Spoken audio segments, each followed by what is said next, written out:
Hi all, இன்றைக்கி ஒரு premix powder for rice தான் பார்க்க போகிறோம். அதுக்கு தேவையான பொருட்கள் என்னென்னு பார்த்துடலாம் வாங்க. ஒரு 4 கேஷ்யூவை க்ரஷ் பண்ணி எடுத்து வச்சுருக்கேன். 1.5 டேபிள் ஸ்பூன் சீரகம், 3 டேபிள் ஸ்பூன் தனியா,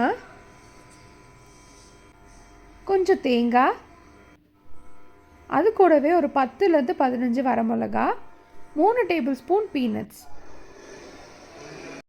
ஃபர்ஸ்ட் ஒரு பேன் எடுத்து ப்ரீ ஹீட் பண்ணிக்கலாம். ஓகே, இப்போ 10 செகண்ட்ஸ் ஆயிடுச்சு. பேன் ப்ரீ ஹீட் ஆயிடுச்சு. இப்போ நம்மளோட ட்ரை இன்க்ரீடியன்ஸ் எல்லாம் ஃபஸ்ட்டு நம்ம கொஞ்சமாக ஆயில் விட்டு ரோஸ்ட் பண்ணிக்கலாம். நான் இப்போது ஒரு 1/4 டேபிள் ஸ்பூன் எண்ணெய் விட போகிறேன். ரீஃபைண்ட் ஆயில் எடுத்துக்கோங்க, கடலை எண்ணெய்லாம் வேண்டாம். ஏன்னா இதை ஸ்டோர் பண்ண போகிறோம் இல்லையா, ஸோ நமக்கு வாசனை பிடிச்சிரும்.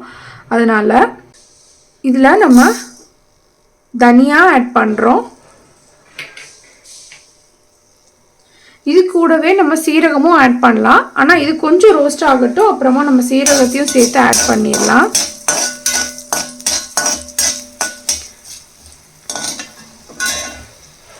இப்போ நான் சீரகத்தையும் ஆட் பண்ணிடுறேன். வெடிக்கிற சவுண்ட் வரும். ஸோ அந்த டைமில் இதை எடுத்து வச்சிடலாம். நான் இதை ஒரு பிளேட்க்கு எடுத்து ட்ரான்ஸ்ஃபர் பண்ணிக்கிறேன். கொஞ்சமாக எண்ணெய் பதம் இருக்கும் இதுலேயே நான் வரமிளகாவையும் சேர்த்து கொஞ்சம் ரோஸ்ட் பண்ணிக்க போகிறேன். ஆயில் முக்கியமாக நம்ம கொஞ்சமாக ஆட் பண்ணுறது எதுக்கு அப்படின்னு பார்த்தீங்கன்னா, இந்த வரமிளகாக்காக தான். ஏன்னா அப்போ தான் நெடி அடிக்காமல் இருக்கும். உங்களுக்கு ஒரு சின்ன டிப், வரமிளகா ரொம்ப நெடி அடிக்குது, நீங்கள் ஏதாவது மிளகாத்தூள் அரைக்க போகிறீங்க, அந்த மாதிரி டைமில் நெடி அடிக்குது அப்படின்னா மிளகா கூட கொஞ்சம் கல்லுப்போ இல்லைனா எண்ணெய் வச்சோ நீங்கள் கல்லுப்பும் சேர்த்து நீங்கள் இது ரோஸ்ட் பண்ணிங்க அப்படின்னா ரொம்ப நெடி வராமல் உங்களுக்கு ரோஸ்ட் பண்ண முடியும். இதையும் எடுத்து வச்சுக்கிறேன். கேஷ்யூ நட்ஸும் பீனட்ஸும் ஆட் பண்ணி சாட்டே பண்ண போகிறோம்.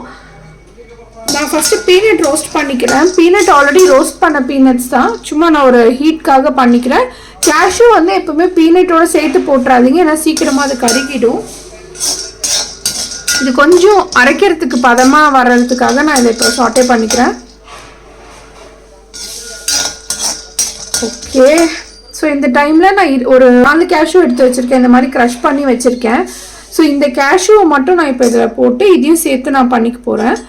ஸோ இது ப்ரீமிக்ஸ் பவுடராக இருந்தாலும் கேஷ்யூவெல்லாம் போட்டு நம்ம அரைக்கிறப்ப ரொம்ப டேஸ்டியாக யம்மியாக இருக்கும். இது கூட நீங்கள் என்ன காய் வேணால் சேர்த்து நீங்கள் சமைச்சிக்கலாம். இப்போ நீங்கள் கேரட்டு அப்படி இல்லைன்னா பீட்ரூட், முள்ளங்கி அந்த மாதிரி காய்கறிகள் எல்லாத்தையும் துருவிட்டு நீங்கள் இதை டிஷ்ஷாக நீங்கள் சமைச்சு இந்த பவுடரையும் போட்டு நீங்கள் அந்த கேரட் ரைஸ் இல்லைனா ரேடிஷ் ரைஸ் அப்படின்னு சொல்லி சாப்பிட்டுக்கலாம். இன்ஸ்டண்ட்டாகவும் குக் பண்ணிடலாம் அண்ட் ரொம்ப டேஸ்ட்ஃபுல்லாகவும் இருக்கும். ஸோ எல்லாமே நம்ம ரோஸ்ட் பண்ணிட்டோம். ஸோ இப்போ எல்லா இன்க்ரீடியண்ட்டுமே நம்ம மொத்தமாக போட்டுட்டு கடைசியாக நம்ம தேங்காவையும் ஆட் பண்ணிக்கலாம். தேங்காய் நம்ம துருவி போட்டால் நல்லது, பட் நான் அப்படியே எடுத்து வச்சிருந்தேன். ஸோ நான் அதையே அப்படியே ஆட் பண்ணிக்கிறேன். இன்னும் நல்லா யம்மியாக இருக்கணும்னா இந்த தேங்காயோட சில்லு பின்னாடி இருக்கிற அந்த ப்ரௌன் கலர் அந்த டெக்ஸ்சரையும் நீங்கள் ரிமூவ் பண்ணிட்டோ இல்லை துருவியோ நீங்கள் இதோட சேர்த்து நீங்கள் சாப்பிட்றப்ப இன்னும் டேஸ்டியாக யம்மியாக இருக்கும். இந்த பவுடரை வெளியில் வைக்க முடியாது ஆப்வியஸாக, ஏன்னா நம்ம தேங்காய் போட்டிருக்கோம், ஆயிலும் சேர்த்துருக்கோம். ஸோ வெளியில் வைக்கிறதுக்கு பதிலாக ஃப்ரிட்ஜில் வச்சு நீங்கள் ஸ்டோர் பண்ணிக்கலாம். ஒரு 2 வீக்ஸ்லேருந்து ஒரு 1 மந்த் வரைக்கும் நம்ம இதை ஸ்டோர் பண்ணிக்கலாம். ஆர்டிஃபிஷியல் இன்க்ரீடியன்ஸ் எதுவுமே நம்ம இதில் போடல, எல்லாமே நேச்சுரல் இன்க்ரீடியன்ஸ் தான். அதனால இது வேறு வழி இல்லை. நம்ம 1 மந்த்க்கு மேலே ஸ்டோர் பண்ணுறது அட்வைசபிள் இல்லை.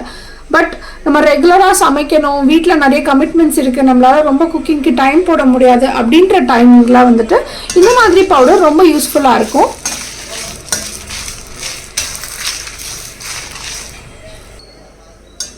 இந்த கோக்னட்ஸ் எல்லாம் தேங்காய் கொஞ்சம் கலர் மாறுற வரைக்கும் நீங்கள் இதை ஃப்ரை பண்ணணும். கைப்படாமல் மேக்ஸிமம் செய்ய பாருங்கள். ஸோ உங்களுக்கு சீக்கிரமாக கெட்டு போகாமல் இருக்கும். ஸோ இது ரோஸ்ட் ஆகிடுச்சு.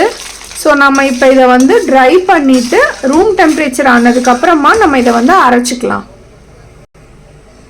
இதை ஒரு பிளேட்க்கு மாற்றிட்டு ரூம் டெம்பரேச்சருக்கு வச்சிடலாம். இப்போ இதை நான் ஒரு பிளேட்க்கு மாற்றிட்டேன். இதை நான் கொஞ்சம் ஃபேன் போட்டு ஆற வச்சு ரூம் டெம்பரேச்சர் ஆனோன்னா அரைச்சி காமிக்கிறேன்.